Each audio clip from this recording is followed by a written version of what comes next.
Bonjour à tous, bienvenue sur la chaîne des petits passages. La conférence La méthode simple pour créer un autre monde est lancée, ça y est. Je l'ai déjà proposée dans plusieurs lieux dans le sud de la France et maintenant je vais la proposer un peu plus dans le centre de la France et peut-être cet été très probablement en Bretagne. Et en fait, eh bien, je suis disposé à la présenter à d'autres endroits. Donc, si vous êtes intéressé et que vous êtes au minimum 10 personnes, eh bien, je peux me déplacer. J'essaie de regrouper géographiquement, mais voilà, je peux organiser mes déplacements aussi et surtout en fonction de ma conférence. En fait, je vous mets à chaque fois dans la description des vidéos les plus récentes la liste à jour des endroits où je suis amené à me rendre. Donc là, déjà dessus, à la mi-mai, il y aura à l'Ascension, en fait, je serai à Selon, en fait, c'est dans l'Indre, hein, c'est juste au-dessus de la Creuse, c'est pas très loin de Châteauroux. Après, au mois de juillet, fin juillet, je serai au Rêve de l'Aborigène à Poitiers. Et puis après, je pense aller en Bretagne. Voilà, donc en fait, tout ce qu'il y a sur ce trajet, vous n'hésitez pas à me contacter pour que je puisse organiser une conférence pour vous présenter la méthode simple pour créer un autre monde. Ceci étant dit, j'ai le grand plaisir aujourd'hui de vous la proposer pour la première fois en vidéo, puisque ça y est, elle a été filmée. Et donc, je vais vous la laisser découvrir. C'est la version un peu courte, j'ai envie de dire, la version 1 heure. Il existe parfois une version un petit peu plus longue, d'1h30, mais vous avez quand même largement l'essentiel.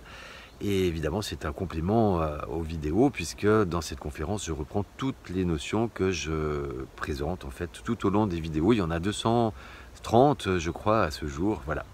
Donc, je vous laisse découvrir ou redécouvrir. Je vous souhaite un bon visionnage et je vous dis à tout bientôt. Prenez soin de vous. Je vous aime. Passage. Tout suspendu parce que j'ai arrêté en 2020 avant que les obligations m'arrêtent.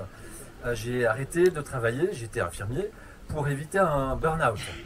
Et de toute façon, la suite on la connaît, j'aurais été obligé de m'arrêter de travailler. En même temps que j'ai arrêté, j'ai vendu mon appartement, j'ai fait construire une tiny house. Et ensuite je suis parti, j'étais vers Montpellier, je suis parti dans le Var rejoindre une petite communauté, un petit collectif. Et nous avions la chance d'être au milieu des chênes lièges dans le massif des Morts. Seulement en 2021, il y a eu des gros incendies. Et ce qui fait que nous, on était en plein milieu. Donc toute ma vie est partie en fumée.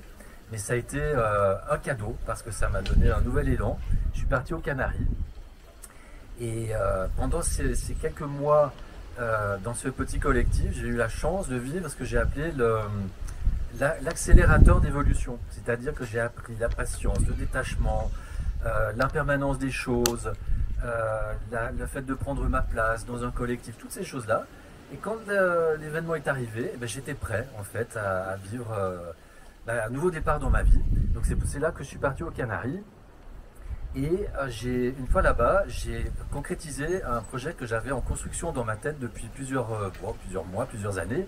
C'était de faire une chaîne YouTube. Parce que j'avais déjà fait un groupe Facebook qui s'appelait TVFQ. Tu veux faire quoi? Parce que souvent les gens discutent entre eux. Il y a toujours quelqu'un qui vient dire ouais, mais on sait bien, c'est tout pourri, mais tu veux faire quoi? Et donc, tu veux faire quoi? Le groupe TVFQ. Et la chaîne YouTube est née aux Canaries. Elle s'appelle toujours Les Petits Passages. Et en fait, en faisant les vidéos, je me suis aperçu que se construisait une sorte de méthode. Et c'est pour ça que je l'ai appelée la méthode simple pour créer un autre monde. Parce que tout est simple, en fait. La vie est simple, mais à ne pas confondre avec facile. Mais c'est dans la difficulté qu'on évolue, donc tant mieux. Et je précise une chose d'emblée, c'est que tout ce que je vais dire, en fait, j'essaye au maximum d'être plus dans le descriptif et non pas dans le jugement. Voilà. C'est ma vision du monde et comment j'entrevois un autre monde, un nouveau monde. C'est ma vision que je partage. Je ne suis pas en train de dire aux gens ce que vous devez penser. C'est plus une invitation à la réflexion. Donc, en fait, pourquoi m'est venue cette idée de créer un autre monde? Je ne suis pas le seul d'ailleurs. C'est simplement que le monde actuel, en fait, il est trop verrouillé par la finance, notamment les multinationales, les lobbies. Et en fait, nos gouvernements ne sont que des pions de ce système. Et on change de pion tous les 5 ans, mais le système en garde le même. Et donc, pour le faire changer, pour moi, c'est pas possible. Si quelqu'un d'entre vous y arrive, qu'il vienne me donner le code. Par contre, créer autre chose, et ça on est plein à le dire aussi, pour moi c'est ça l'avenir. Mais en fait, le monde actuel, c'est quoi? Que ce soit d'ailleurs l'ancien ou le nouveau, c'est la somme des individus qui le constituent. Et plus chacun d'entre nous sera stable, plus le monde sera stable. Et si le monde dans lequel on vit est complètement bancal, bah, c'est parce que nous, on n'a pas les outils pour être stable. On a plutôt des aides psychédéliques pour nous aider. Merci Big Pharma. On est aussi surtout dans un monde inversé, c'est-à-dire que si par exemple on vous dit sécurité, partir en courant. On parle de nuisibles, les mauvaises herbes, on va tuer les insectes avec du bégon. Mais en fait, toutes ces choses qu'on considère comme nuisibles dans ce monde-là servent à la biodiversité. Ce qui est légal, c'est de polluer par exemple, parce que si vous voulez habiter dans un habitat léger avec un impact très faible sur la nature, vous devez demander une autorisation et la plupart du temps on vous la refuse. Si vous êtes même dans votre maison et que vous voulez installer simplement une phytoépuration, vous ne pouvez pas, parce qu'il y a une seule entreprise qui est agréée en France et ça coûte très cher, alors qu'une phyto c'est très facile à faire soi-même. Voilà. Si vous voulez par contre construire une maison en dur, il n'y a pas de problème, vous avez votre permis de construire, etc. Donc tout est inversé. Toutes les énergies vertes qu'on nous propose ne sont pas du tout vertes, celles qui sont au catalogue officiel. Par contre, il existe plein d'autres possibilités dont on a des beaux exemples ici, mais qui ne sont pas forcément mis en avant et qui même des fois ne sont carrément pas légaux. On a de plus en plus aussi tout ce qui est des droits sociaux, même des catégories de professions qui ne pouvaient plus exercer. Donc c'est-à-dire que tous ces droits, ces avantages sont soumis de plus en plus à des contraintes, à des obligations. Donc là on n'a eu que l'apéritif avec le Corona Circus, mais on peut rajouter tout ce qu'on veut comme contrainte, un petit peu comme en Chine avec le crédit social. Si je vous dis égrégore, je pense que ça va parler à beaucoup d'entre vous. En fait, nous agissons comme si nous avions chacun une petite lampe frontale et on éclaire le monde, l'ancien monde. Moi, je l'appelle déjà l'ancien monde. Et parce qu'on lui donne de l'importance. Et en fait, ça se passe par un truc tout simple, c'est que nos paroles et nos pensées, enfin déjà dans l'univers, tout n'est que énergie. Ça, la physique quantique l'a bien démontré, c'est officiel. Et nos paroles et nos pensées aussi. Et d'ailleurs, quand vous regardez dans les bandes dessinées, les paroles et les pensées sont représentées par une bulle. Et c'est pas pour rien. Parce qu'en fait, ça crée une bulle d'énergie. Et quand on rajoute des émotions à cette pensée, ça devient une forme pensée. Et à partir du moment où on est 7, bon, certains disent que c'est pas plus que 7, mais moi je pense que c'est vraiment 7, on crée ce qu'on appelle une plus grande forme pensée, ça s'appelle un égrégore. Et cet égrégore, en fait, se nourrit de notre énergie. Et le monde actuel est un gigantesque égrégore. Et nous, avec nos petites lampes frontales, mais ça c'est l'allégorie, mais en fait, nos lampes frontales, c'est à chaque fois qu'on va regarder la télévision, qu'on va regarder un concert de Madonna, qu'on va donner en fait des réseaux sociaux, toutes les séries Netflix, tout ça, on va donner de l'importance à ce monde-là. Et on va lui donner aussi de l'énergie. Il y a également de nombreuses stratégies de manipulation qui sont mises en place. On est dans un monde qui globalement est régi par la peur, par la confusion, la division, le choc. Quand il y a eu le Corona Circus, c'est un bel exemple, et l'émotionnel. Et là, on a eu le quintet gagnant, on a eu les 5 avec le Corona Circus, et avec ces stratégies, on arrive à ce que tout le monde adhère en fait à là où on veut aller.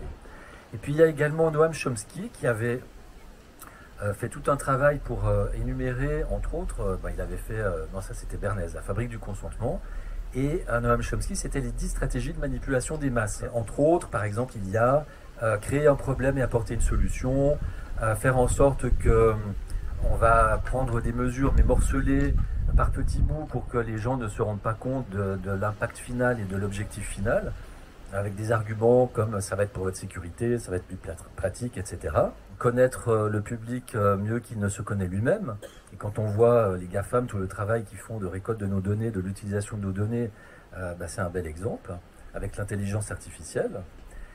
On a donc tout ce qui est ingénierie sociale, c'est en gros tout ce que la société met en place depuis des centaines d'années, si ce n'est pas des millénaires, avec des outils qui varient selon les époques, pour nous faire croire que ce système est le seul valable et nous y faire adhérer. Notre attention est également systématiquement, on est invité à détourner notre attention à l'extérieur de nous, avec les médias, les religions, alors qu'en fait en nous, nous avons tout le potentiel qui nous permet de traverser notre vie. Enfin, on a tout en nous. C'est pas pour rien qu'en hypnose, on parle de l'inconscient à l'intérieur de nous qui est totipotent, qui sait exactement ce qui est bon pour nous. Ça crée tout ça une addiction au système. Et là, vraiment, j'ai pas peur des mots, c'est une addiction au même titre que les drogues, l'alcool. On en est dépendant. Et surtout, le plus vicieux, c'est qu'on finit par être convaincu qu'on n'a pas le choix. Mais en fait, on a toujours le choix. La seule différence, c'est qu'on a les choix devant nous, mais on fait des choix. Et comme ces choix ne sont pas faciles, ils sont peut-être simples comme ma méthode, mais ils ne sont pas faciles. Et c'est pour ça qu'on a tendance à se réfugier. Quand je dis on, c'est global, hein, c'est de façon générale. C'est pas forcément vous là qui m'écoutez, parce que je pense que vous faites déjà partie d'un public qui a déjà compris pas mal de choses et qui a déjà initié pas mal de changements. Mais l'essentiel, c'est que ce monde-là, il a besoin de notre consentement. Et le consentement, c'est quoi en fait? C'est pas juste d'être là au bistrot avec les potes et dire ouais, c'est pas possible ce qu'ils nous font, et Macron, machin. Ou alors au travail, ouais, on est au café avec les collègues, ouais, tu te rends compte, les plannings, machin. Mais en fait, le chef est là, tout va mieux, il y a une réunion, tout va bien. Et si on propose aux gens de faire un courrier co-signé, par exemple, pour éviter que quelqu'un se mouille plus qu'un autre, il n'y a plus personne. Enfin, il n'y a pas personne, mais pas tout le monde n'est d'accord de s'engager. Il y a toujours cette peur derrière. Donc le consentement, en fait, c'est vraiment le message qu'on donne. Parce que si je pense non, je ne suis pas d'accord au fond de moi, comme ça, je suis sous ma douche, mais je vais faire le travail. Je rentre chez moi, je pleure dans ma voiture, je me bourre d'antidépresseurs ou d'alcool, ou les deux, mais je fais mon travail. C'est quoi le message que je donne à mon chef, à mon patron? Il n'y a pas de problème. Donc c'est ça le vrai message. Et le cœur de tout ce que je vais vous dire, c'est le consentement. C'est pas seulement penser non, dire non, c'est agir non si on n'a pas envie que ce soit un non. Mais ce qui est le plus important, c'est que ce consentement soit éclairé. C'est-à-dire qu'on ait toutes les infos et qu'avec toutes les infos, on puisse se dire, ben là je suis d'accord ou je ne suis pas d'accord. Et le problème, c'est que nous n'avons pas toutes les infos. Donc on dit oui alors qu'en fait, on serait tenté de dire non si on avait toutes les infos. L'autre biais, c'est que on ne se rend pas toujours compte à tous les moments, toutes les fois où on donne notre consentement, par habitude, par conformisme. Il y a aussi beaucoup la confiance, parce que malgré tout, il est quand même un peu difficile de s'imaginer que nos parents, le gouvernement, tout d'un coup, on apprend qu'ils ne sont pas là pour notre bien. Je veux dire, il y a plein de gens, il faut l'accepter quand même, cette idée. Moi, je ne sais pas pour vous, mais quand j'ai découvert ça, quand j'ai ouvert le rideau, ça m'a fait quand même ça m'a un petit peu chamboulé. Hein. Il y a aussi une part de servitude volontaire. La Boétie avait très bien décrit ça, hein, parce qu'on a des bénéfices secondaires, on a toutes sortes d'avantages. Donc, on sait, ça c'est pas forcément top, ça cloche, etc. C'est pas forcément bon pour ma santé, par exemple, mais on s'en accommode parce qu'on a quand même des avantages. Et puis, il y a aussi une certaine dilution de la responsabilité, c'est-à-dire on pense que oui, mais moi je suis bien sur 60 millions, c'est pas grave si je fais ça, voilà. Et c'est aussi valable dans l'autre sens, c'est que les gens à qui on va peut-être dire oui, voilà, tu peux trier tes déchets, tu peux faire plein de petites choses, trier tes déchets ou ne pas acheter du plastique, c'est encore mieux. Mais moi, c'est arrivé que des gens me disent oui, mais ça sert à rien parce que nous on est tout petits, c'est les gros qui polluent. Oui, mais sauf que les gros, ils fabriquent des choses. Alors nous, on va pas les acheter directement chez le grossiste, chez la grosse usine, mais elle va vendre à une autre entreprise, qui va vendre à une autre, à une autre, à une autre. Et c'est ce qu'on retrouve dans nos assiettes et dans nos placards. Donc, c'est quand même nous, les utilisateurs et les consommateurs finaux. Il y a beaucoup, donc, le conformisme, ça je l'ai dit. Il y a l'expérience de H qui le démontre, ça je vous laisserai regarder. La peur de l'autorité, c'est l'expérience de Milgram. Pendant le Corona Circus, on l'a vu, et le conformisme, on a tout vu avec ce truc-là. Ça a été vraiment bravo si vous entendez, là, vous avez été super. Je vais juste vous faire tourner une petite feuille où je récapitule un peu comment dire, des gens qui ont été importants pour la construction de ma pensée jusqu'à maintenant. Certaines chaînes YouTube aussi que je trouve intéressantes. Je vais peut-être vous demander si quelqu'un peut faire là, tourner. Merci. J'en ai mis deux, tu peux faire passer au-dessus, celles qui sont au-dessus. Ouais. Une dans un sens, une dans l'autre. Merci. Il y a aussi les injonctions paradoxales, c'est-à-dire qu'on nous demande, on nous pousse à faire des choses. Par exemple, d'acheter une belle voiture qui va à 180 à l'heure, surtout dans une petite route de montagne, comme dans la pub. Mais toi, si tu vas à 92 dans une route où ça vient de passer de 110 à 92, puis le radar est dans la descente, parce que c'est un hasard qu'il soit dans la descente, tu es un chauffard. Le plastique, bah, c'est toujours le bel exemple. On te vend des contenants en plastique, et toi, après, on vient te dire il faut que tu recycles, que tu tries tes déchets, sachant qu'une bonne partie n'est pas recyclée, bien que recyclable, si elle est recyclable. Et en fait, voilà, tu te dis mais comment je fais? Alors oui, il y a des magasins de vrac. Mais pour l'instant, c'est pas forcément évident. Il faut faire ses courses à plusieurs endroits. Voilà, on ne peut pas dire aux gens Yaka. Parce que Yaka Faucon, ça j'essaie de le rayer de mon vocabulaire aussi. Démocratie. Alors oui, on n'est pas en démocratie, tout simplement pour une bonne raison, c'est qu'on est en démocratie représentative. Et ça change tout. Et ce deuxième mot, il est systématiquement oublié. Mais en fait, on est représenté par des gens qui ne respectent pas nos intérêts. Donc, de fait, on n'est pas en démocratie, puisque là, si ça se passe en France, si on prend l'exemple de la France, on a l'Union européenne, on dépend de l'Union européenne, qui dépend des lobbies, qui dépend de la haute finance, des multinationales, etc. Et donc, on n'a vraiment aucune marge de manœuvre. On a des lois qui sont aussi faites par des gens qui sont élus de façon de moins en moins démocratique. Si vous creusez la question, les élections, il y a un choix au premier tour. Au deuxième tour, le gagnant est déjà établi d'avance. En face, on va mettre un candidat repoussoir. Les sondages sont truqués. Il y a de plus en plus de trucage de voix. Ce qui fait que c'est ces gens-là qui font les lois, qui sont par ailleurs les premiers à ne pas les respecter, quand ça les arrange, et qui sont des lois qui sont interprétables par un juge en fonction de... Vous allez voler un truc, le même truc. Toi, t'es ministre, toi, t'es gueux-sondant. Le gueux-sondant, il va aller en prison, et l'autre, il va pas faire un jour de prison. C'est la même loi. Alors, guerre de l'info. Ça, je pense que je ne vous apprends rien. Mais c'est pas que les médias. C'est aussi sur Internet. Il y a du vrai, du faux, partout. Et des pièges, surtout. Mais ce qui rend la chose très vicieuse, c'est que on a, par exemple, des organismes qui sont nommés par le gouvernement, qui sont ceux qui vont édicter ce qu'est la norme. C'est par exemple la Miviludes pour détecter les sectes, c'est la FNOR pour les certifications ISO, etc.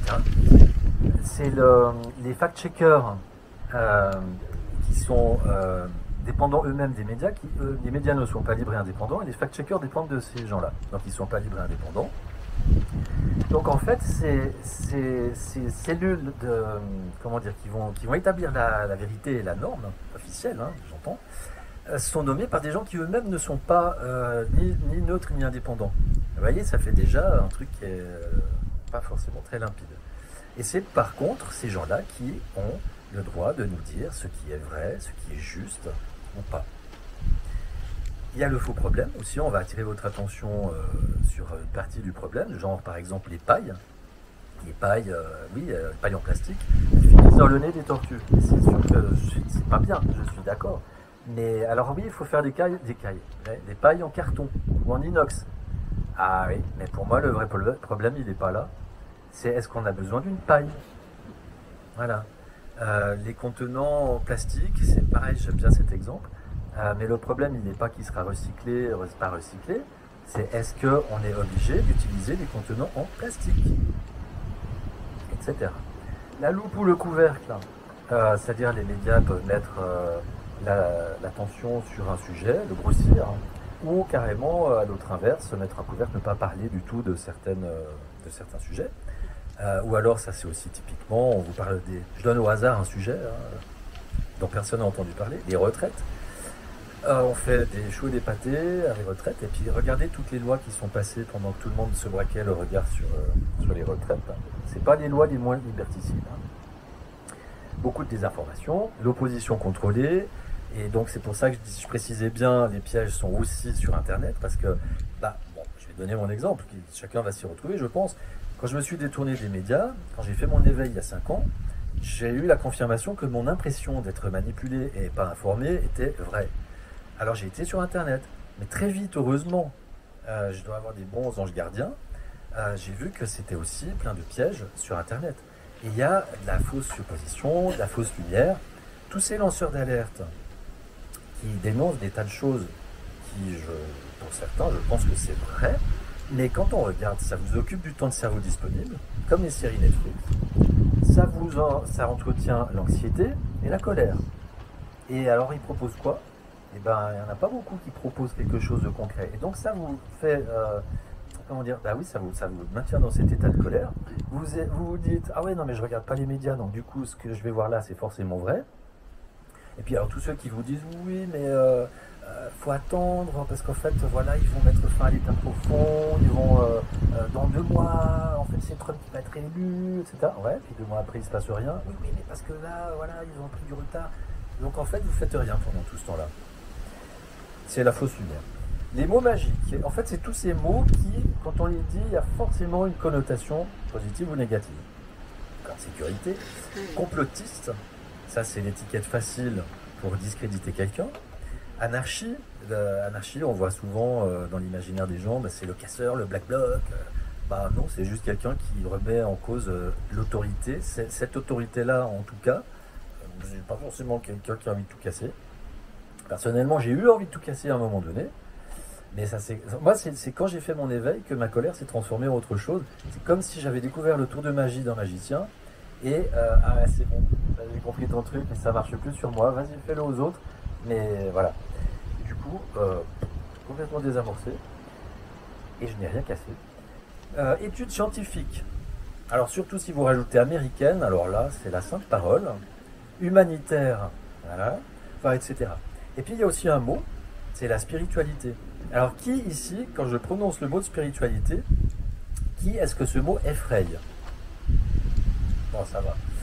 Parce que, en fait, si je vous pose cette question, c'est pas pour rien, parce que vous, ici, bon, voilà, vous êtes issu de Solaris ou proche de Solaris, donc voilà, Frédéric Vidal, dans son message, le dit clairement, le nouveau monde, il y aura une grande part de spiritualité. Mais, le truc, c'est que ça fait partie des mots qui effrayent.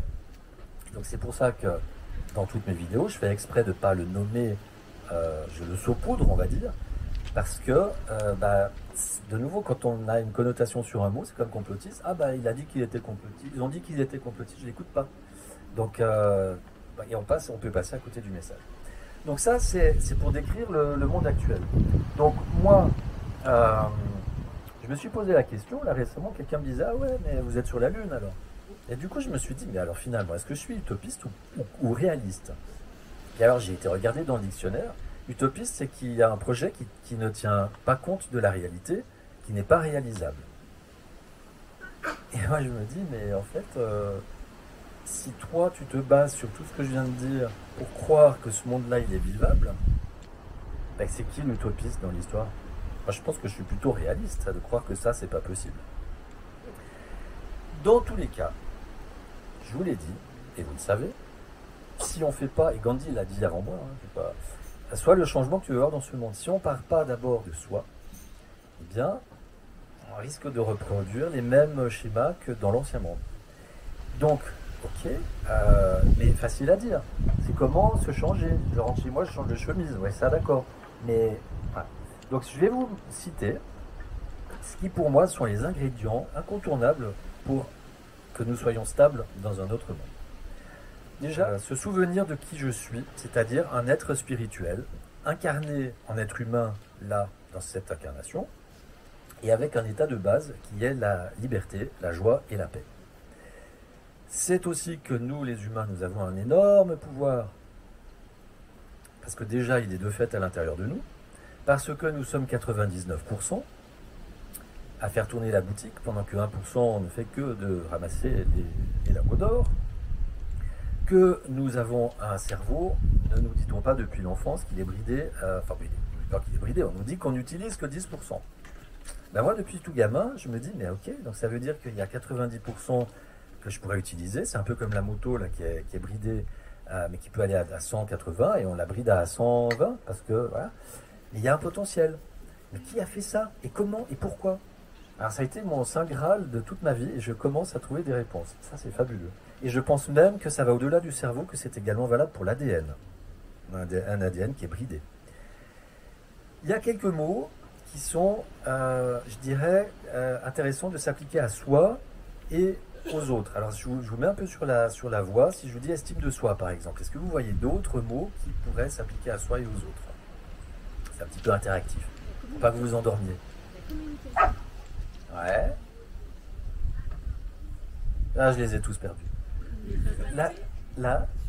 La souveraineté, ouais, on peut dire aussi. Si, non, non, mais elle vient, mais je dirais, là, je voyais plus une autre catégorie, comme par exemple l'amour, l'amour pour soi, l'amour pour les autres, le respect, la confiance, la compréhension, l'acceptation. Voilà. Et la souveraineté, on va en parler après, t'es à 2000% dans le mille. T'es à 2000 dans le mille. Voilà. Les besoins, savoir aussi qu'est-ce que je veux dans ma vie, qu'est-ce que je veux faire de ma vie. Alors il y a plusieurs petites méthodes de filtres qu'on peut appliquer. Alors il y a bisous, besoin, est-ce que j'en ai besoin immédiatement? Est-ce que j'en ai pas déjà un semblable? Quelle est l'origine du produit? Et puis est-ce que j'en ai besoin? Est-ce que c'est utile? Ça c'est un filtre.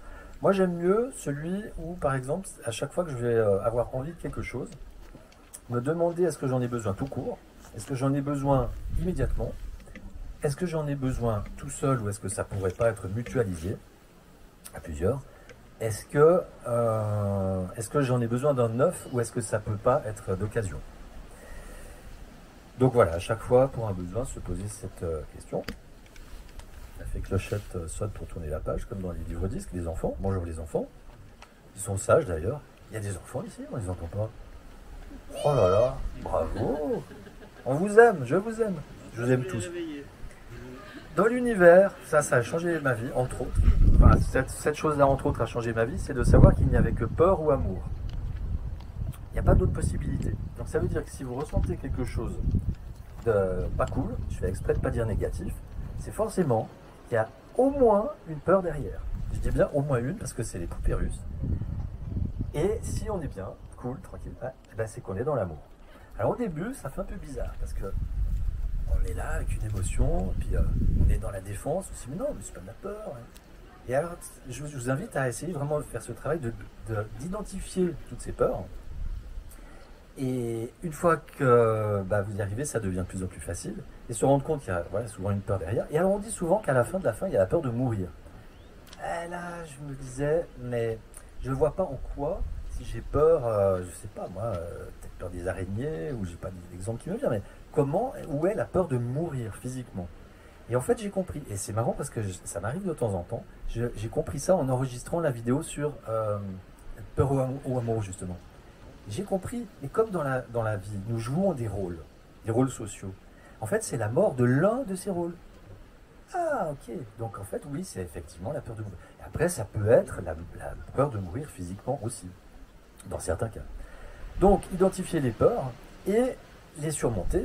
Je fais exprès de ne pas les combattre, parce que combattre, ça a une connotation de guerre. Les surmonter et les transformer en amour, les transmuter en amour. Donc voilà, de nouveau au début c'est difficile, c'est pas naturel, mais c'est de la reprogrammation tout ça. Toute notre vie, on a des schémas de pensée qui se sont installés et qui créent nos choix, nos réactions. Donc c'est comme si vous cassez une jambe, il y a de la rééducation à faire. Et ça peut prendre plus ou moins de temps. Mais on y arrive toujours. Donc c'est pour ça qu'on parle beaucoup de peur et croyances limitantes en fait. C'est toutes ces croyances, soit que la société nous inculque, soit qu'on s'inculque à nous-mêmes, du style ouais mais je vais jamais y arriver, ça c'est le truc typique. Mais pourtant voilà, l'idée c'est à chaque fois de surmonter, de prendre pour ça que ces petits mots que je disais, la confiance, l'estime de soi, tout ça, si on se les applique, ça nous aide beaucoup à croire en nous en fait et à trouver ces ressources pour surmonter ces peurs. Ces peurs qui nous empêchent d'avancer. Et comme c'est dans la difficulté qu'on évolue, plutôt le voir justement comme un cadeau. Moi, mon credo, c'est vraiment qu'il y a un cadeau derrière chaque chose. Alors je sais que selon les vies de chacun, les événements, etc., ça peut être difficile à entendre, mais voilà. Et des fois, il n'est pas facile à trouver, certes, mais je pense qu'il y en a toujours. L'amour et la bienveillance, ça c'est des ingrédients aussi majeurs. Alors, c'est par exemple si on enlève critique, jugement, compétition, bah déjà on fait un grand pas en avant. S'adresser aux autres de façon générale de la façon la plus douce possible, en évitant l'agression verbale. Alors il y a des outils qui existent, par exemple, c'est un parmi d'autres, la CNV, qu'on appelle aussi de plus en plus communication bienveillante, parce que certains sont gênés par le mot comment je dirais, violent. Là je fais une toute petite parenthèse. Je trouve souvent qu'on s'arrête sur des questions de forme pour plein de choses. Ça, par exemple, l'appellation d'une méthode, ou quand quelqu'un dit quelque chose, et ça nous fait passer à côté du fond. Et voilà. Et là, par exemple, avec la CNV, bah, qu'on l'appelle CNV bienveillante ou autre, mais en fait, c'est surtout ce qu'il y a derrière qui est important. Je ferme la parenthèse. Les accords Toltec, les 5 accords Toltec. Bon, là, allez, citez-moi, cher public, les accords Toltec. Ne rien prendre personnellement. Que ta parole soit impeccable. Pas de supposition. Fais de ton mieux. Ah voilà, on l'a dit. Pas personnellement, on l'a dit. Et en fait, le 5e, c'est douter de tout. Donc, parole, pensée, créatrice par rapport à l'énergie. Donc ça, tout à l'heure, je vous l'ai dit. Donc en fait, c'est pour ça qu'on dit qu'on est co-créateur de l'univers. Alors, on est vraiment, même à titre individuel, ce qu'on pense, ce qu'on dit, a un effet sur tout l'univers. Là, on est en pleine physique quantique. Mais ça aussi, c'est un mot qui fait peur. Philippe Guimand, vous allez voir les travaux de Philippe Guimand, les conférences, tout ça, génial. Lui, c'est vraiment... En fait, il fait un pont entre la science et la spiritualité. Et il explique ça vraiment très bien. Alors, un petit truc par rapport justement aux pensées et aux paroles, vu leur importance. Toutes les fois où on voit quelque chose et on dit ouais mais je suis trop con, je suis trop bête, je suis trop nul, alors je remplace, je garde le même ton, mais je me dis ah je suis trop bon, ou alors ah de toute façon ça marche jamais, alors je dis ouais mais de toute façon ça marche toujours. Voilà. L'authenticité, ça aussi, et ça merci ma maman qui ma soeur et moi nous disait tout gamin déjà, dans la vie il faut savoir rester soi-même et choisir ses fréquentations. Je regarde parce qu'elle est plus de ce monde. Elle est là-haut. Ça, je pense. Elle est partout. On est souvent dans des environnements qui ne permettent pas cette authenticité. L'alignement, aligné entre ses paroles, ses pensées et ses actions, ça aussi, c'est une des clés fondamentales si on veut construire quelque chose de durable. L'instant présent, vivre l'instant présent. L'environnement, donc c'est l'environnement physique, son logement, par exemple. La ville, si on est dans une certaine ville ou dans un village, le pays, le continent, le climat, etc. C'est l'environnement physique. Et c'est aussi les gens. Et moi, je vous invite à faire du tri dans votre vie, que ce soit les objets ou les gens aussi. Allez-y. Ne perdez pas de temps avec des gens qui vous tirent vers le bas. Ça ne veut pas dire être avec des gens avec qui on pense pareil, parce qu'on peut être dans le désaccord quand on s'écoute et quand on se respecte. Le temps. Savez-vous que le temps n'existe pas? En fait, d'un point de vue quantique, le temps n'existe pas. Tous les temps existent en même temps, le passé, le présent, le futur. Il y a néanmoins 3 temps qui existent. Il y a le temps chronos dont nous, les humains, nous avons besoin. C'est le temps linéaire. Il y a Kairos, c'est le bon événement au bon moment. Et il y a Ayun, c'est le temps en termes d'époque. Alors, combien de fois on entend autour de nous « j'ai pas le temps ». Alors là, moi, j'appuie sur pause et les gens qui me disent « j'ai pas le temps de cuisiner, par exemple », « j'ai pas le temps ». Est-ce que tu vas sur Facebook? Oui, donc tu as du temps. Est-ce que tu regardes des séries Netflix? Oui, donc tu as du temps. Et d'ailleurs, si tu fais les deux, tu as beaucoup de temps. Tu peux cuisiner pour un régiment. Mais le truc, c'est que pour prendre le temps de faire quelque chose qui est bon pour nous, parce que c'est ça l'enjeu, se faire à manger, si on n'a pas suffisamment d'estime de soi, ben on ne le met pas comme une priorité. Et en fait, on en arrive toujours à l'estime de soi.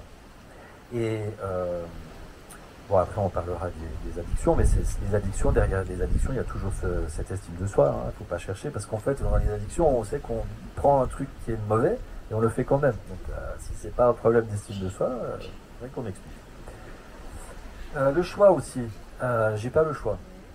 Donc, comme je vous le disais en préambule, moi, je pense qu'on a toujours le choix, mais que nous faisons des choix, et comme ils ne sont pas faciles, on se réfugie derrière, j'ai pas le choix. De toute façon, je l'ai déjà dit. 3 mots qui jalonnent vraiment toute ma méthode. Il y en a même plus que 3. La réflexion, le bon sens, la conscience et la souveraineté. Et dans conscience, en fait, il y a plusieurs sous-catégories. C'est conscience, prendre conscience du monde dans lequel je vis, à savoir les deux faces de la pièce et pas juste la face avec les paillettes et les droits sociaux et les machins pour que je dise oui, c'est tout. C'est comme les chirurgiens, ils savent très bien faire ça, ils vous font signer un papier avant de vous opérer, comme quoi il a répondu à toutes vos questions et que vous avez tout bien compris. La plupart du temps, c'est pas le cas, mais on signe quand même. Et il nous opère. Et que s'il savent pas, il viendra dire vous avez signé. Donc la conscience, prendre conscience de la réalité des choses, d'avoir toutes les informations, mais c'est aussi prendre conscience des conséquences de nos actions. Et ça, c'est très important. Parce que une fois qu'on a conscience des conséquences, on ne peut plus dire je ne savais pas. Prenez l'exemple, quelqu'un qui boit du coca, vous lui dites est-ce que tu savais qu'à l'endroit où se fabrique le Coca-Cola, les gens sont tous empoisonnés, ils n'ont plus accès à l'eau potable? Non, je ne savais pas. Maintenant, tu le sais. Donc, toutes les fois où ce gaillard ou cette fille va boire du coca, à moins d'amnésie fatale, elle ne pourra plus dire qu'elle ne savait pas. Donc, elle le fait en conscience. Mais après, moi, je ne juge pas. Je donne juste une info. Et donc, j'ai imaginé un petit outil que j'appelle Access. Quand je vais pour faire une action. Donc là, action, c'est faire quelque chose physiquement. Ça peut être une action de penser ou une action de dire quelque chose. Le premier C, pardon. Donc A pour action. Premier C, prendre conscience. Deuxième C, les conséquences. Est-ce que cette action, le E, est évitable? C'est-à-dire que je pourrais ne pas la faire, ne pas la penser, ne pas la dire, ne pas la faire. Ou le S, substituable. Est-ce que je pourrais le dire, le penser ou le faire autrement? Voilà, je vous invite à essayer ce petit filtre. 5 petits mots aussi, ça je vous en ai parlé tout au début, donc le détachement, la patience, l'impermanence des choses, l'acceptation et le lâcher prise. Je pense que c'est vraiment un peu comme les accords Toltec, si ça jalonne nos façons de vivre, c'est intéressant. La difficulté qui nous fait évoluer, le cadeau je vous dis, la notion aussi de c'est-à-dire un événement, il est survenu. On ne peut pas revenir en arrière. Un mot a été dit, un arbre est tombé sur ma voiture, ou le feu a fait brûler ma maison. Je ne peux pas revenir en arrière. Mais par contre, je peux modifier ma perception et ma réaction. Et d'ailleurs, si vous prenez le même événement, il y a plusieurs personnes, les gens vont réagir chacun différemment. Parce qu'en fait, ce qui nous fait réagir, c'est notre vécu. C'est tout notre vécu, et on a tous un vécu différent, avec des croyances, avec plein de choses, et c'est avec ce vécu-là, avec ces croyances-là, qu'on fait tous les choix qui jalonnent nos vies, et on fait des milliers de choix, c'est pas des millions, toute la journée. Là, je fais le choix de tenir le micro, de vous parler, vous faites, j'espère, le choix de m'écouter, et de ne pas dormir. Je sais pas, des petites paupières lourdes, oui, après le repas, c'est toujours difficile. Mais l'inconscient entend. Le respect de soi et du vivant. À partir du moment où on se fait du bien à soi, eh bien on va faire du bien au vivant. Et si on respecte la nature, de fait on se fait du bien à soi. Donc c'est dans notre façon de consommer, évidemment, l'alimentation, mais pas que, les biens, aussi. Les produits de nettoyage, parce qu'en fait, oui, il y a des stations d'épuration. Alors certes, mais est-ce qu'on s'est posé la question, le filtre en haut de la cheminée, on en fait quoi? On le jette, oui, on le jette, mais il va où après? Ah, mais on le lave. Ah oui, mais elle va où l'eau du filtre? On le brûle. Ah oui, mais c'est sans fin. Donc ça finit sous la terre ou dans la mer. Dans les rivières, dans la mer. Donc, que si on n'utilise que, je sais pas, bicarbonate, vinaigre, le problème ne se pose pas. Donc en gros, quand vous allez dans un supermarché, 99% de ce qu'on vous propose, alimentaire et non alimentaire, c'est pas utile. Par contre, vous risquez de retrouver des grillons, des cafards, des choses comme ça. Et ça, c'est dans la nourriture industrielle, donc ne craignez rien. C'est dans nos déplacements aussi. C'est dans notre façon d'utiliser les alternatives aux GAFAM, Google, Apple, Facebook, et Amazon et Microsoft. Et voilà, les addictions, je l'ai dit, essayer de respecter notre corps, de ce qu'on met dans son corps et dans sa tête. Donc la souveraineté, c'est vraiment un état d'esprit, c'est se dire je suis mon propre chef à tout instant. Personne, je dis bien personne dans tout l'univers n'a le droit de vous dire ce que vous devez penser, dire et faire. Voilà. Donc s'il y a bien un mot que j'aimerais que vous reteniez en sortant d'ici, c'est celui-là, je suis mon propre chef. Après chef, vous pouvez le remplacer par autre chose si le mot vous heurte, mais vous avez compris la démarche. Parce que la souveraineté, voilà, c'est aussi la clé de ce qui va nous permettre de créer un autre monde. Parce que cette souveraineté, en fait, on l'a perdue de vue, mais on l'a jamais perdue, c'est comme la liberté. Et c'est vraiment notre vie. L'ancrage, on est des antennes entre la terre et le ciel. Donc c'est important de rester entre les deux, parce que si on est trop dans ce qu'on appelle le matériel, on est trop là en bas. Si on est trop là-haut, on est perché. Et c'est pas top, donc en fait d'être toujours quelque part entre les deux. Et d'avoir beaucoup de gratitude envers la vie, envers l'univers, en fonction de nos croyances, mais de la gratitude.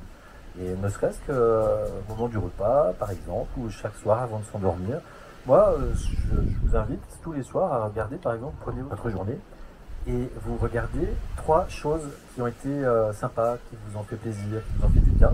Il y a 2 jours c'est plus difficile, mais essayez de faire le petit travail de toujours en trouver 3, on y arrive toujours, et de remercier. Donc en fait, c'est pour ça que je vous posais la question tout à l'heure, qui le mot spiritualité effraie, parce que tout ce que je viens de dire là, c'est ça la spiritualité. Mais il y a beaucoup de gens, ça ils vont l'écouter, mais il suffit qu'ils sachent que c'est de la spiritualité, ils ne vont pas l'écouter. Donc, oui, c'est stratégique, mais c'est de la stratégie bienveillante. Tout dépend de l'attention qu'on a et de ce qu'on en fait. On va passer directement aux actions, parce que, vous l'avez compris, donc le monde très verrouillé, on a les ingrédients de base, en avant Guingamp, les actions. Alors, qu'est-ce qui, selon moi, sont les actions les plus importantes à mettre en œuvre? Alors, donc, le consentement, je l'ai dit, c'est vraiment être attentif aux vrais messages que l'on veut donner. Au niveau de l'information, vu que c'est la guerre de l'information, c'est les pièges partout, c'est prendre du recul face à toutes les informations. C'est un peu comme l'accord Toltec, le 5e, douter de tout. Et ceux qui pourraient vous dire, ouais, à ce moment-là, tu ne peux plus faire confiance. Non, je fais plus confiance. Parce que j'ai des raisons de ne plus avoir confiance. Par contre, de ceux en face qui me demandent de leur faire confiance, j'ai envie de leur dire, mais donne-moi des raisons de te refaire confiance. Et puis, on verra si je te refais confiance. Donc prendre du recul, se demander toujours qui est derrière une information, pourquoi le sujet est traité maintenant, pourquoi il est traité comme ça, et quel est le message éventuellement derrière. Et moi je m'étais mis à faire un petit tableau à la fin quand je regardais encore les informations et des informations. C'était pas pour m'informer, mais c'était pour voir justement avec cette grille de lecture. Et je notais chaque fois qui est derrière, pour qui, pourquoi, comment, et là. Et alors là, il s'est dessiné une espèce de truc en filigrane, et ça sautait aux yeux, la manipulation. C'était incroyable, quoi. C'est comme le crédit social en Chine, tous les 6 mois, ils vous parlaient du crédit social, et à la fin, le journaliste disait « Oui, mais bon, c'est dans une dictature à l'autre bout du monde. En France, on n'y est pas encore. Attends, il disait « En France, on n'en est pas là.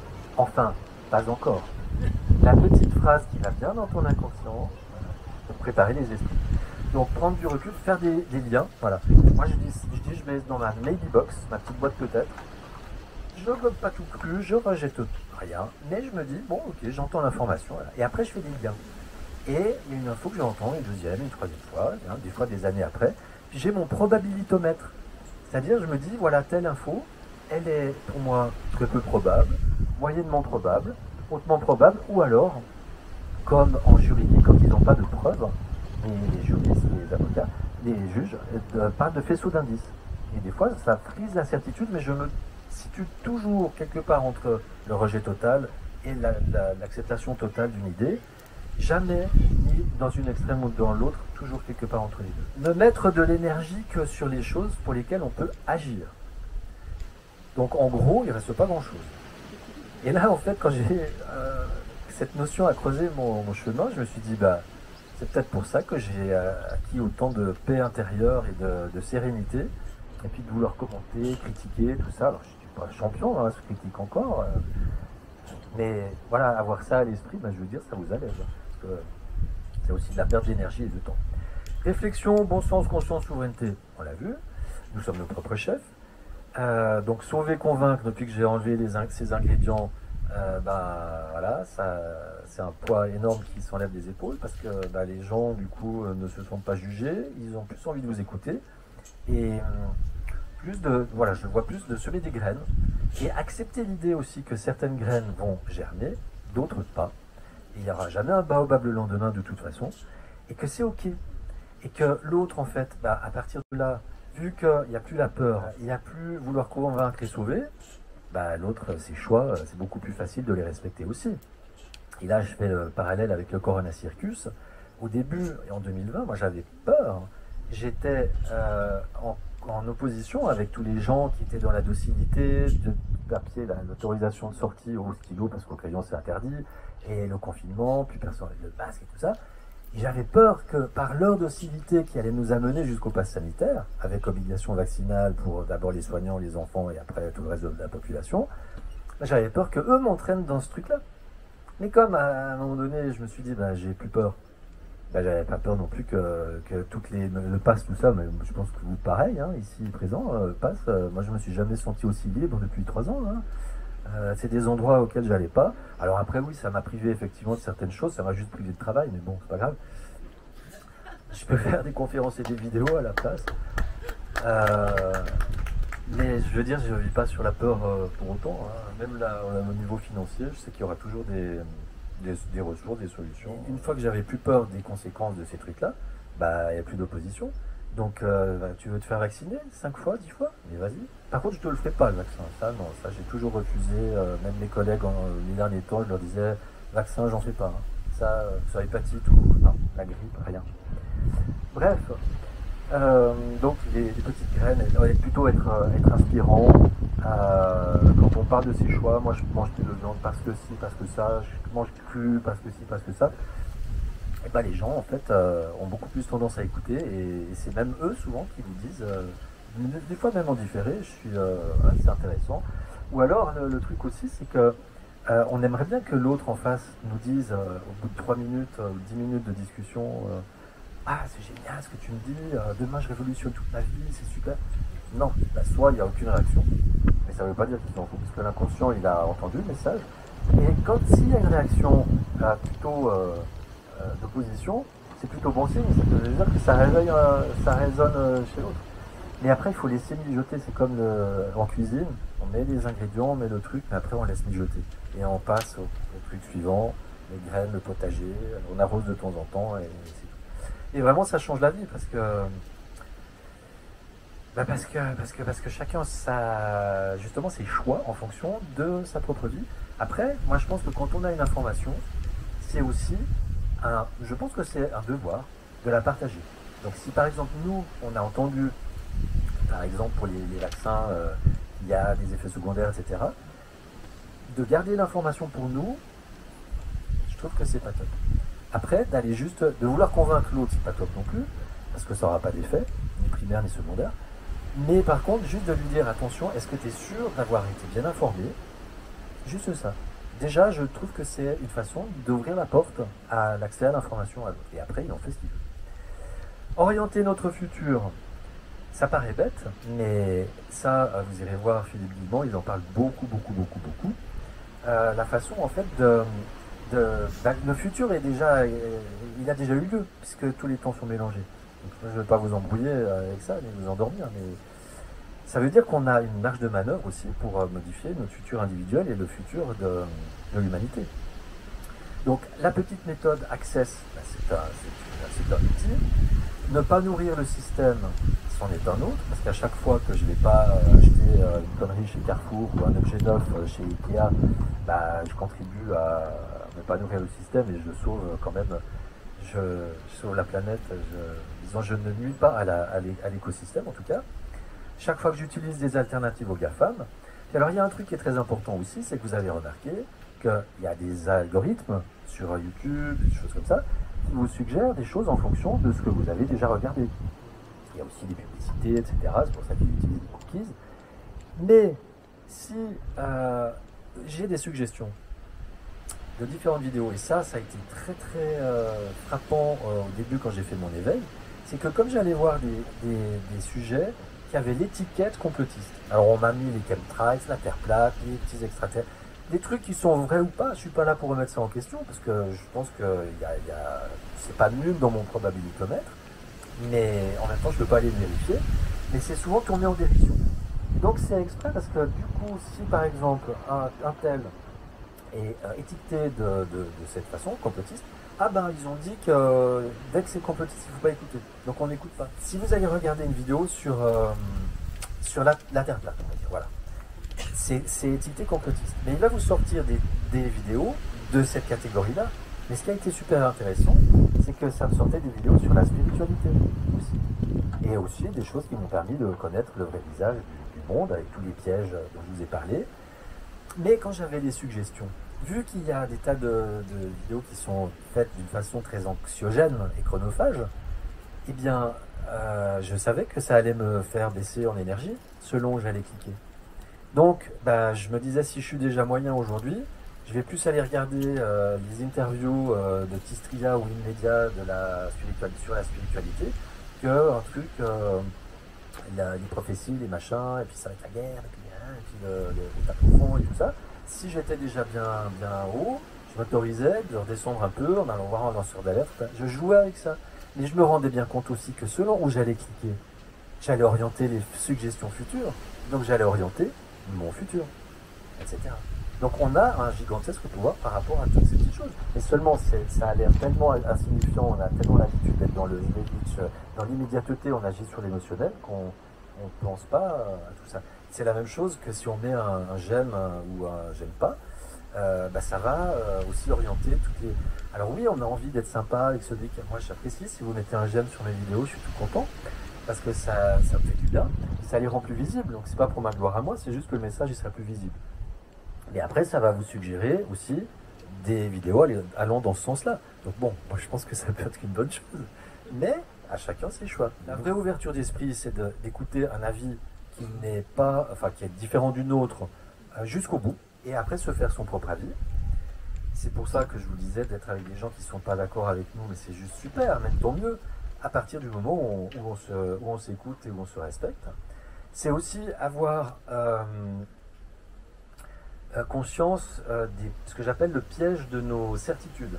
C'est-à-dire qu'on croit des tas de choses par rapport à tout ce qu'on nous a dit à l'école, la science, etc. C'est ces fameuses vérités qui sont établies par soit des académies, des gens qui sont là pour dire ce qui est le bien et le mal. Et donc nous, on se persuade.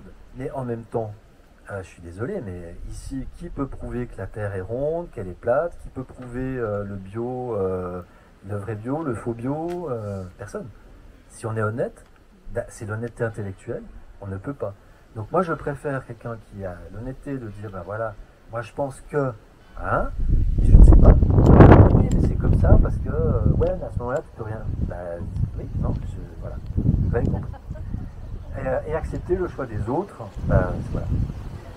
L'amour, la bienveillance, donc ça je l'ai dit, j'irais même jusqu'à dire, même pour son ennemi, je mets entre guillemets ennemi, la communication très importante, quand on parle en groupe, c'est important des fois de définir le mot, parce que ça crée des malentendus, on parle de la même chose mais avec des mots différents. On privilégie aussi beaucoup les bâtons de parole, les cercles avec un bâton de parole, ça permet à tous ceux qui n'osent pas parler habituellement de parler. Sortir de sa zone de confort, oser, parce que risque n'est pas toujours danger. La sobriété, c'est-à-dire pas celle qu'on nous impose, mais plutôt nous se préparer avec nos outils sans paniquer, mais bon, ici on sait faire. Proposer aussi un jeûne de confort, c'est-à-dire pour les gens qui n'ont pas du tout ce genre de questionnement, c'est ok, tu fais 24 heures sans électricité et tu essayes de faire 3 jours sans frigo. Déjà rien que ça. Et après tu reprends la vie comme avant. La désobéissance civile, alors ça aussi c'est un mot qui fait peur, beaucoup me disent « Ouais mais si tu parles de ça, tu risques d'aller en prison et tout », allez-y, mettez-moi en prison, il n'y a pas de souci. C'est ici que je suis libre, donc si pour défendre ces idées je dois aller en prison, que j'y aille, ma foi. Mais par contre, moi j'ai fait une démonstration, vous irez voir la vidéo, que la désobéissance civile est légale et constitutionnelle. Et d'ailleurs, bon, je vous l'ai dit, il y a plein de choses pour être dans la légalité, on ne peut pas, c'est pas possible. Mais par contre, si vous êtes dans le respect du vivant, vous êtes dans la légitimité. Se regrouper, ça, ici, on sait bien faire. La santé, ça sera beaucoup des centres de santé holistique qui incluent toute forme de médecine douce et pourquoi pas de la médecine moderne aussi. Sans rejet.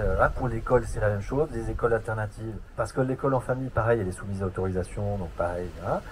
Mais par contre, c'est vrai que tout seul, l'école en famille, c'est très lourd.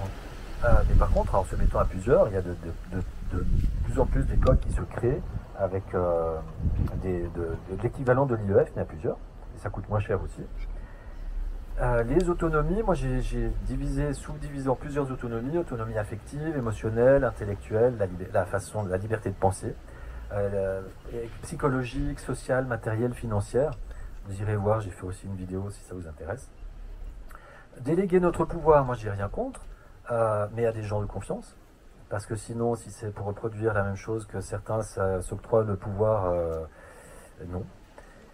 S'arrêter avant un burn-out, plutôt que ce soit le burn-out qui nous arrête, parce que les gens qui veulent tirer sur la corde, ils disent mais je peux pas m'arrêter, il y a déjà plein de collègues en burn-out, puis pour le chef, pour le patron, c'est pas cool, ton patron il va te virer comme une punaise s'il a plus besoin de toi, et de toute façon si tu fais ton burn-out, tu vas t'arrêter, donc arrête-toi avant, ça coûtera moins cher à la sécu. S'inspirer de ceux qui ont fait le pas, comme par exemple alors il y a les soignants, il y a les employés de la restauration dont on ne parle pas beaucoup, mais eux aussi ont été obligés d'arrêter de travailler. Donc tous les gens qui disent ouais mais j'ai pas le choix, ouais toi tu peux, t'as pas d'enfants. Oui, il y a des tas de gens, des soignants qui ont des enfants, qui ont arrêté de travailler aussi pour leurs convictions. Alors après 2 mots rapides, manifester, moi je pense que ça dépend de l'intention qu'on y met. N'oublions pas qu'à chaque fois qu'on va manifester, donc manifester pour moi c'est pancarte, machin, gilet jaune et tout, c'est une façon de dire à l'autre je suis d'accord que tu sois mon maître, tu me fouettes, mais fouette-moi moins fort, et repeins les barreaux de ma prison. C'est une façon de lui donner aussi de l'énergie. Et qu'est-ce qu'on fait entre 2 manifestations? Est-ce qu'on fait tout ce que j'ai proposé? Ou est-ce qu'on va se gaver de McDo, on va acheter sur Amazon? Ouais, si on a déjà fait tout ce travail de modifier nos habitudes, pourquoi pas aller manifester? Je pense que ça peut avoir du sens. Alors, bon, pas dans la violence, parce que ça retombe de toute façon dessus. Les médias disent qu'après que tous les manifestants sont des casseurs, et donc ça se paye en loi liberticide, et voilà. Et enfin, voter, pour moi, dans les conditions actuelles, voter, en fait, on a un système qui reste le même tout le temps depuis des lustres, mais on change les pions, avec une illusion de choix. Mais n'oubliez pas qu'à chaque fois que vous allez dans le bureau de vote, même si vous votez blanc, vous signez. Ça, on l'oublie, mais on signe. Et on signe quoi? Alors pour moi, cette signature, ça dit que quel que soit le candidat qui sorte des urnes, je suis d'accord qu'il aura autorité sur moi et tout son gouvernement. Après, ceux qui disent « ouais, mais moi, je ne vais pas voter ». Ouais, mais il y a beaucoup de gens qui ne vont pas voter. Il faut voir l'intention aussi pour laquelle on ne va pas voter. Parce que on peut ne pas aller voter, mais juste parce qu'il n'y avait aucun candidat qui nous convenait. Mais on ne remet pas forcément en question la légitimité de ce système. Donc voilà, moi de nouveau, je ne suis pas en train de dire aux gens ce qu'ils doivent faire, j'ai juste réflexion. Quelles sont les intentions qu'on y met, avec quelle intention on y va, et voilà. Et après, des petits exemples plus simples, des petites actions toutes simples, les plus petits pas possibles. Ça peut être par exemple payer en liquide si je ne suis pas d'accord qu'on supprime l'argent liquide, regarder le prix au kilo et pas le prix du produit. Bien lire avant de cliquer ou de signer. Comment serait ma vie telle qu'elle, actuelle, avec mon travail, tout, mon 4x4, mes 2 labradors, mais juste avec un tout petit peu moins de confort, juste faire ce petit travail de jeune de confort, je l'ai dit. Pour l'estime de soi, un truc génial, vous mettez devant un miroir, regardez le miroir, donc vous, droit dans les yeux, et vous dites je t'aime, tu es quelqu'un de bien, je t'aime, tu es quelqu'un de bien, sans baisser les yeux, plusieurs fois de suite.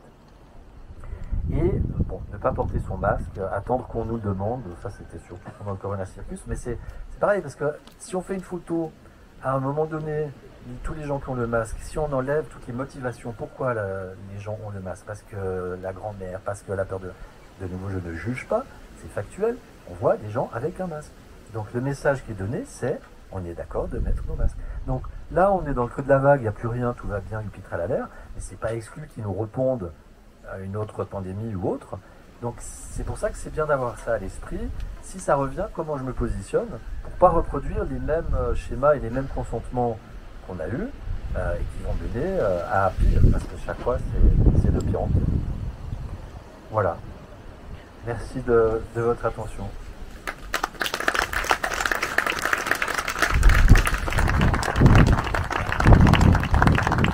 De votre très grande attention même, je suis très honoré. C'est la première fois que je fais cette conférence avec un si grand groupe. Le plus c'était 10-15 personnes. Donc vraiment un énorme merci. Donc, comme je l'avais dit, je fais tourner un petit chapeau. Après, oui, je voulais mettre ma clé en june sur la feuille et j'ai oublié de la noter. Et il y a le pseudo. Donc ceux qui veulent faire un petit virement en june, j'accepte aussi. Bon, après, je ne vous cache pas que mes dépenses étant en euros, si j'ai que des junes, je vais pas loin. Mais voilà. Quelques questions. Est-ce que quelqu'un a une question? Madame disait qu'elle a voulu se retirer des listes électorales et c'est pas possible. Oui. Mais en fait, moi, l'histoire d'être inscrit, c'est pas un problème. Moi, je suis inscrit aussi. J'ai juste broyé ma carte d'électeur, mais je ne vais pas voter. J'ai bien apprécié ton discours, mais quand même, il y a quelque chose qui m'interroge. Comment tu te positionnes par rapport au fait que ta femme c'est quand même beaucoup au niveau de... Alors, merci de cette excellente question. La question c'est, après tout ce que j'ai dit, j'utilise quand même YouTube et Facebook pour transmettre mes messages. Donc comment je me positionne par rapport à ça? Ça peut sembler comme une incohérence.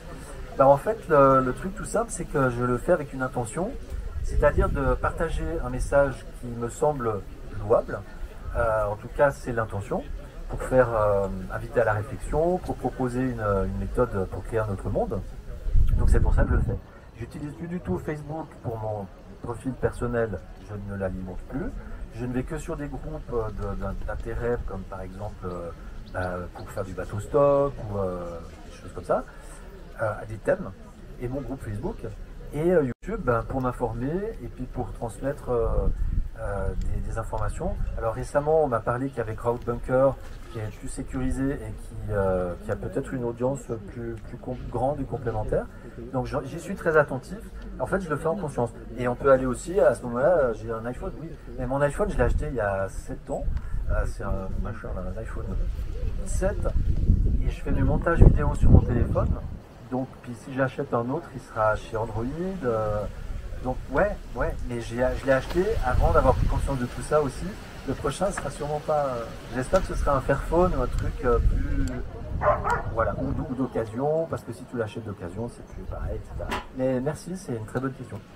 Alors moi j'ai une question pour toi, Jake. Moi j'aurais bien aimé entendre pourquoi et comment tu t'appelles Jake maintenant. Ah oui. Ouais. Voilà. Déjà posé, hein. Alors en fait, déjà depuis quelques années, j'ai pris conscience de cette question de souveraineté. Parce qu'en voulant aller tellement vite, je n'ai pas parlé de la fraude du nom, mais ça vous pourrez aller voir. Et cette souveraineté, je l'ai de plus en plus incarnée, vibrée. Et au départ, je l'ai mis comme pseudo sur des réseaux sociaux, sur Facebook. C'est un jeu de mots, Jeg, Zist. Jeg, prénom, Zist, le nom de famille. Et puis, quand je suis parti aux Canaries, j'ai débarqué dans une petite communauté Rainbow. Au moment de me présenter, il y avait déjà un Alexandre. Et là, ça a fusé. Je me suis dit, ah non, ça va pas être possible. On va appeler Alex, et on va se retourner tous les deux. C'est Alex qui a fait ça. Mais non, j'ai rien fait, non, pas toi, c'est l'autre. J'ai dit, c'est Jeg. Voilà. Et à partir du moment où les gens ont commencé à m'appeler comme ça, bah ça a pris vraiment naissance. Puis c'était très symbolique parce que je l'ai dit ou pas que ma tiny house avait brûlé. Oui. Oui. Donc en fait ça a été une nouvelle naissance et ça a été une renaissance. Et quand, en plus 1er janvier, aux Canaries, donc c'était quand même très puissant, les Canaries, terre volcanique, Jeg, et les gens qui m'appellent comme ça, donc c'est devenu, je me suis approprié vraiment, c'est mon prénom d'être humain, libre et souverain. L'autre étant plus la carte d'identité, le citoyen. Puis j'ai jamais trop aimé mon prénom, et merci de cette question. Merci Jake. Eh bien, on espère que vous avez apprécié cette intervention. Merci. Merci de m'avoir accueilli.